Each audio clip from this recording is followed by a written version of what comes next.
All right, so this is going to be a recap of Silvergate Capital.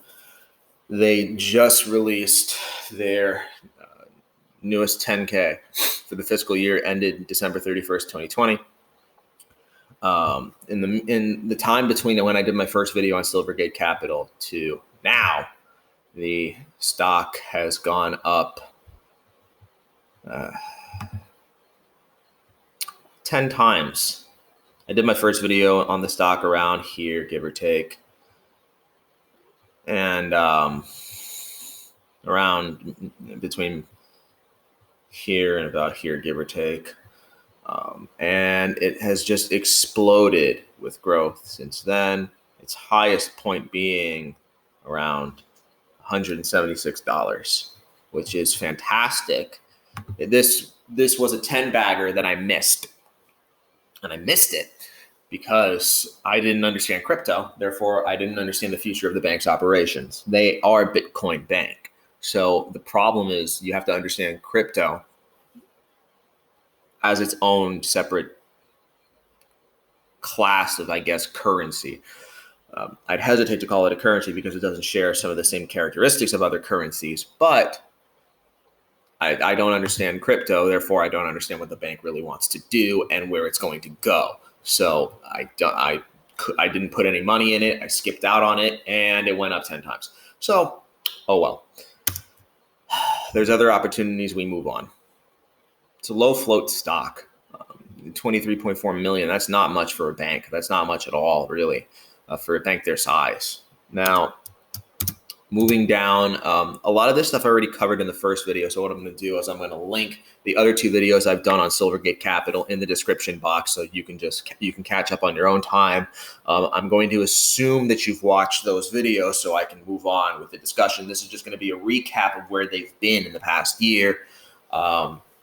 So the quickest refresher I can give is that they're a basic bank in terms of their operations. They do bread and butter loans of commercial and industrial construction, residential real estate, mortgage warehouses, and reverse mortgages as well.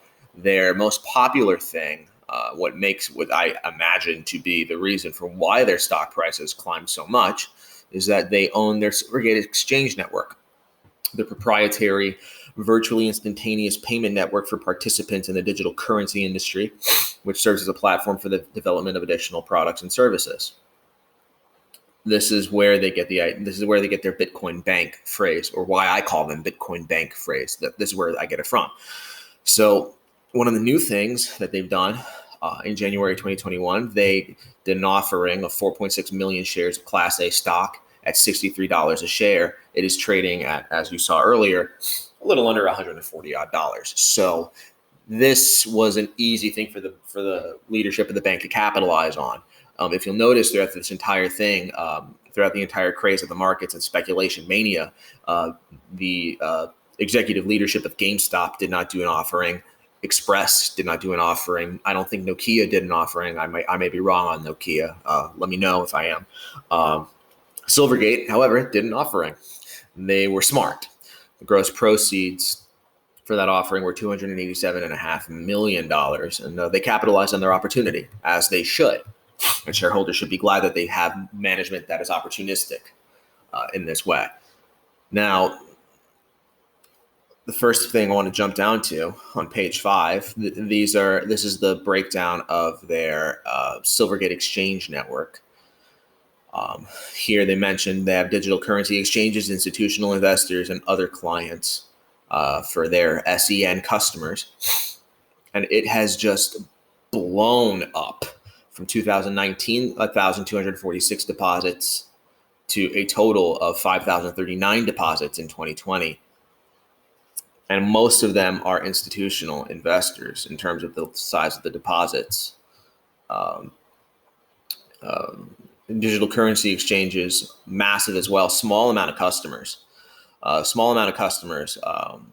Institutional investors, I misspoke, excuse me.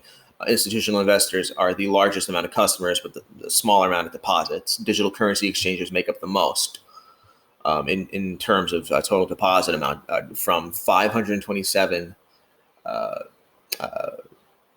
million worth of deposits here.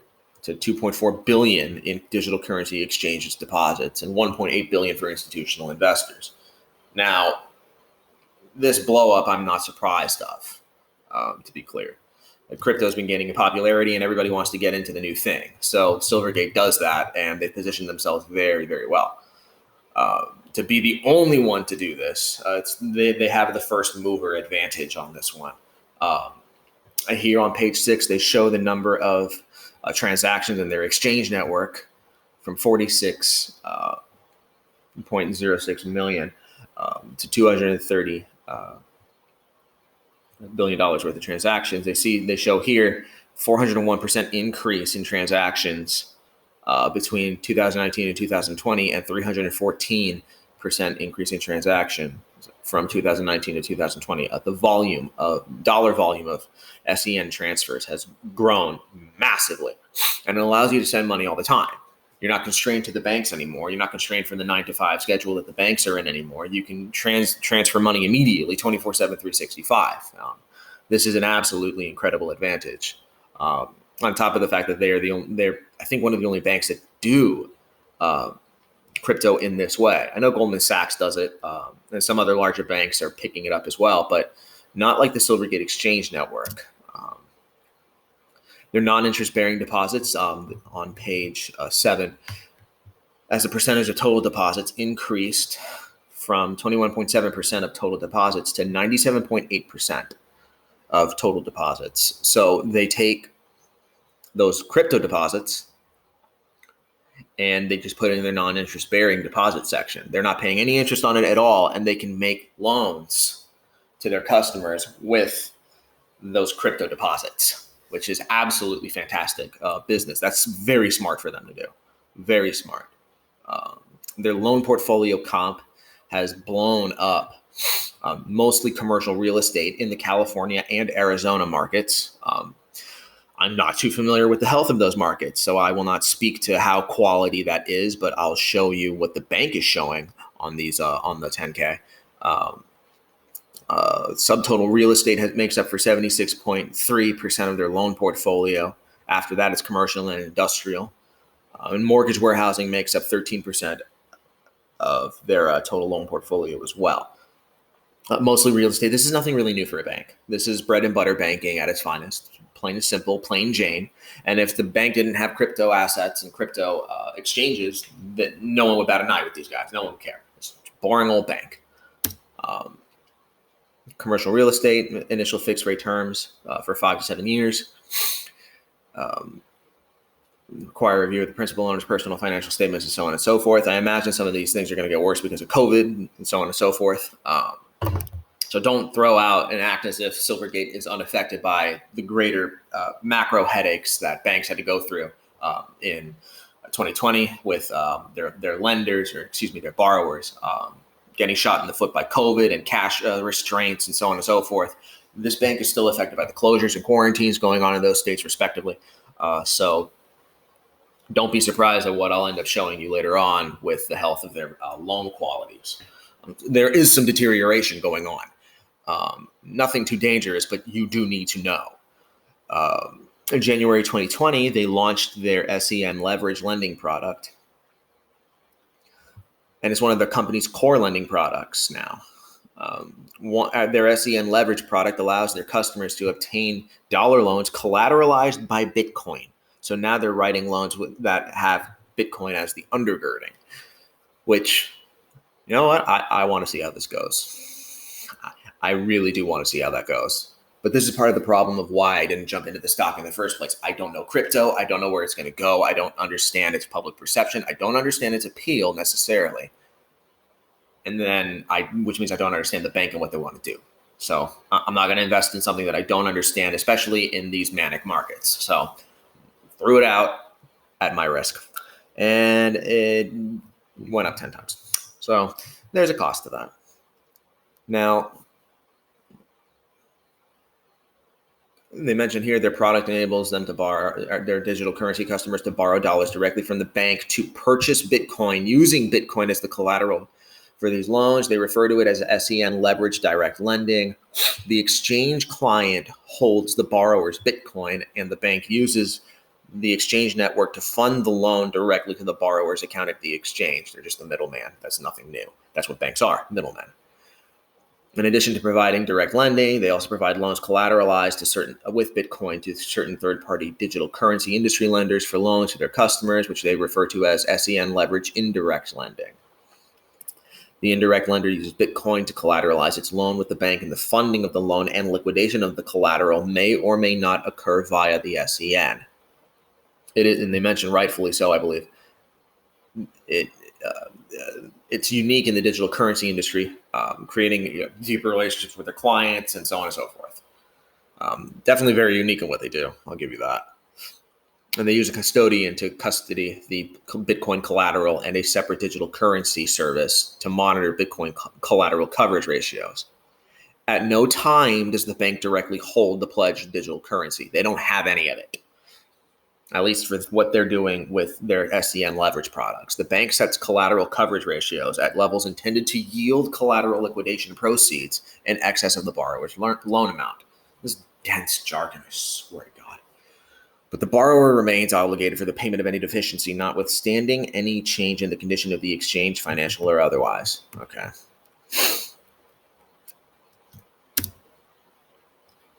Obviously, competition, employees, human capital, so on and so forth. Going to move on.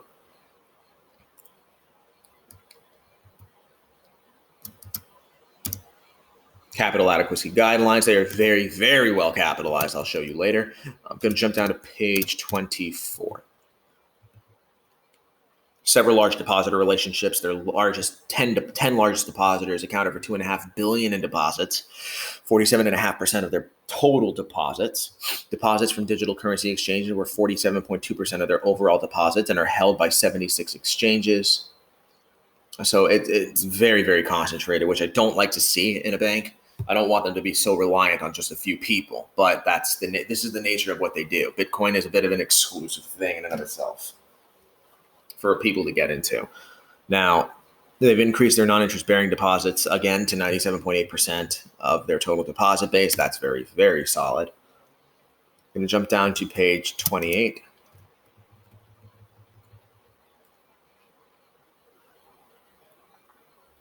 .4% of their gross loans for investment were loans with real estate as their collateral. So now, again, you have to figure out the health of their real estate markets to see how that collateral deteriorates. That's a very large percentage of their portfolio held in real estate, with real estate as its collateral. 40.2% up here of their gross loans held for investment were commercial real estate loans. Further, their commercial real estate loans totaled 109.7% of their risk-based capital. It's a little high. Keep that in mind. Again, 109.7% of their risk-based capital is made up in commercial real estate. And you still have to pay attention to the health of the California and Arizona markets to see how well their portfolio is doing.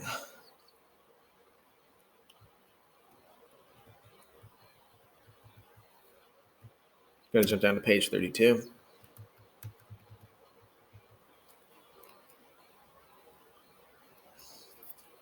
As of December 31st, 2020, total assets were $5.6 billion, an increase of $3.5 billion. In light of their growth, they will more than likely need to raise additional capital in the future. Even after all this, they still might need to raise money? Why? And that's fascinating to me. They're not done. But why? For what? I don't know. I really don't know. Going to jump down to page 38.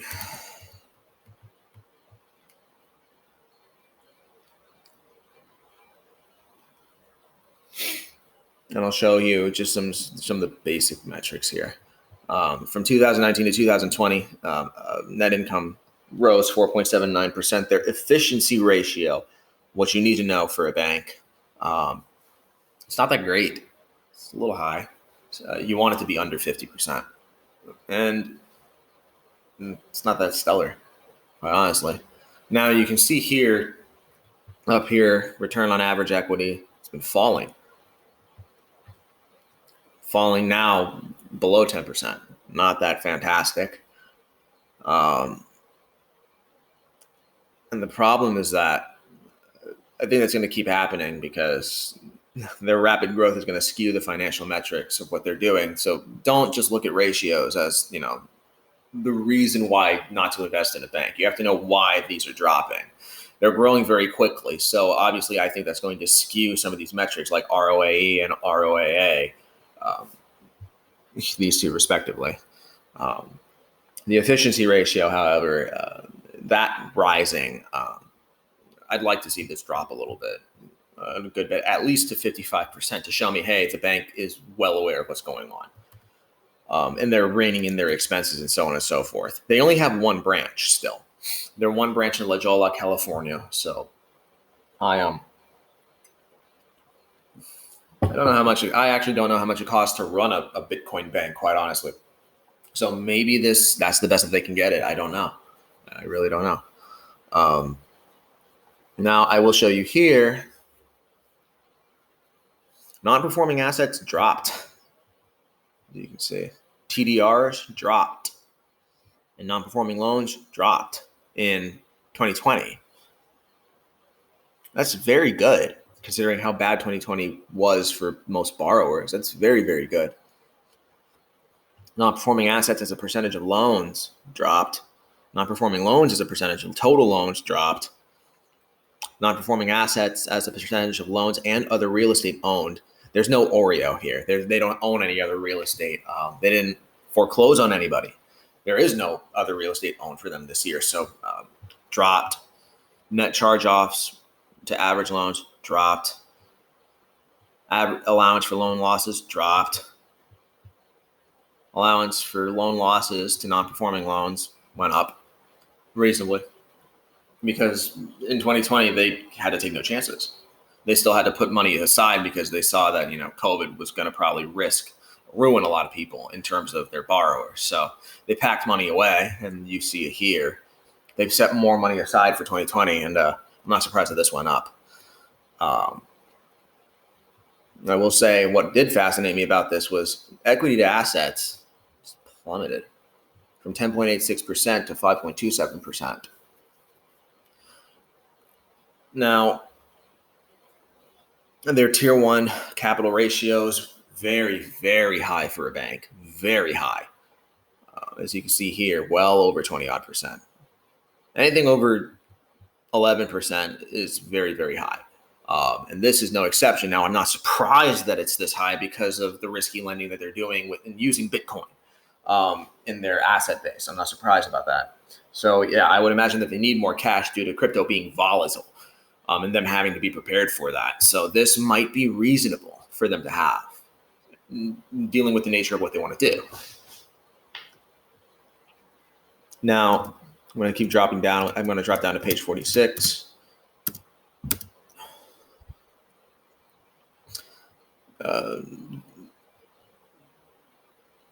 What interested me here very quickly was just tax-exempt securities showed up against interest income. And tax-exempt securities showed up as $6.4 million in their interest income. Now, I don't necessarily know how to adjust for interest income just yet, I'll be honest, so I don't know if I should take that out or leave it in. If you know, leave it in the comments whether I should take that out or leave it in. And in my understanding of trying to figure out the consistency of interest income, is it better to adjust for tax-exempt securities or not? I don't know. So I leave it in there, but I did notice that this makes a good chunk of total interest income on a percentage basis. Let's skip down to page 51. This is their loan portfolio. CNI blew up. CNI lending from 2.1% their portfolio to 10.5%, just a shot upward immediately. Same with mortgage warehousing from 5.9% to 13% of their loan portfolio. Commercial's been dropping 42 to 40.2, 42.1% in 2016 to 40.2% in 2020. And they've been raising their multifamily real estate loans as well, from 3.9% in 2016 to multifamily. They're picking their focuses. They're picking them rather closely. They've also been dropping their allowance for loan losses. And I mean, this year, for 2020, they picked it up because of, I imagine, because of COVID, and they wanted to prep. Now I'm going to drop down to page 55. These are the loan classifications and the credit quality of these loans. And you can see here a couple things. Commercial real estate went from nothing to $7.7 million of substandard loans. There's problems in the loan book that we cannot ignore. Okay. Reverse mortgage went from 848 to 869. That grew. I'm not surprised at that. Commercial and industrial, I'm not surprised that this dropped either. The bigger problem that you have, well, the biggest thing that you have there is that most businesses drew down on their lines of credit when COVID hit. So they went to their other banks and said, hey, we want to take care of our obligations now because we don't know how long we're going to be. We don't know how long we're going to be in this. So I'm not surprised that they took out money to pay down their loans, that businesses took down money to pay down their loans. I'm not surprised that this dropped. This makes sense. You see 1 to 4 family real estate going into the special mention as well, from nothing in 2019 to 1 to 4 family real estate. Not surprised at that at all. Substandard loans also grew for 1 to 4 family real estate. So their loan book is deteriorating a lot slower than I thought. I was expecting to see some loans in the doubtful category, but that wasn't what happened. But things are showing up. Okay, this bank is not problem free. Going to drop down to page 57 here. No charge-offs to average loans. No loans were charged off. And average for loan losses to period end loans dropped. Obviously, they're keeping a very close eye on their loan quality, yes. But they didn't have to write anything off. So they got all their money, give or take.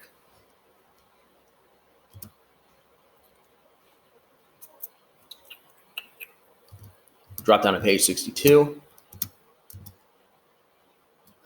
They're still very, very well capitalized for what they do. Meaning they can take a hit. They can take a financial hit, and they have a big cushion to do what they do.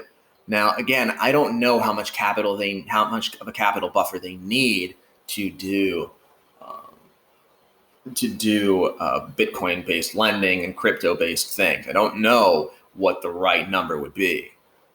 So maybe, again, this might be prudent based off of the risky things that they do. So this might be exactly what they need or maybe a little over. But as a regular bank, they sit on a lot of cash. If you were to just look at them separate from their Bitcoin practices, they are very, very good at what they do in terms of loans. Well, I don't want to say very good. They're good at what they do in terms of bread and butter banking. And in that sense, these ratios are high. So their loan portfolio can just take a big hit. They can write off loans and they can still be okay. But how does that play into the fact that they also do crypto lending? How much cash do they need for that too? I don't know. This might be a prudent number to have. So keep that in mind while you go through the bank. Based off of what they do, how much should they have? I don't know if this is prudent or not. But they definitely very much so have an incredible amount of money to take a hit. Not that they want to, but they can do it if necessary.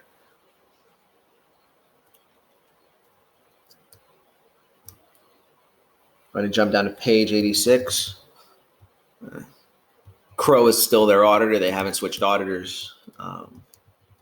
Again, most of that stuff I'm going to reference back to my first few videos on this bank.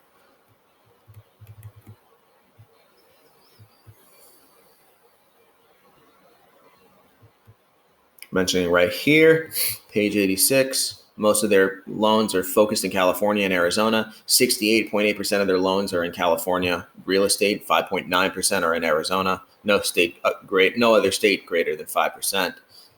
Pay attention to those real estate markets to see the quality of their loans. And I'm going to jump down to page 89 as the last thing I'm going to reference for this video. Their loans as a percentage of past due, a lot of loans for the multifamily real estate are becoming past due. This one worried me. Now, none of them are getting 89 days and accruing. None of them are this far in. Um, there are growing loans that are not accruing in 1 to 4 family. There's a greater amount of loans that are 89 days past due, and a very large amount of loans, at least in 2019, were 30 to 59 days. Now over here, shrank, so there are people still trying to pay off. These mostly shrank through and through, but greater than 89 days past due is your big problem area right here. Can the bank get through it? I think they can. I think they can. They have enough cash to deal with it. But ultimately, the market isn't looking at them because they can do real estate well or even manage it reasonably well. The market's looking at them because they deal with Bitcoin loans and they do Bitcoin lending. So I'm going to reference my other videos that I've done on this bank in the description box. Thank you for watching. Please like the channel if you want to see more content, or even if you want to have me look at a company. You can drop it in the comment section below. I do read the comments. I do get back to them when possible. Thanks for watching, and take care.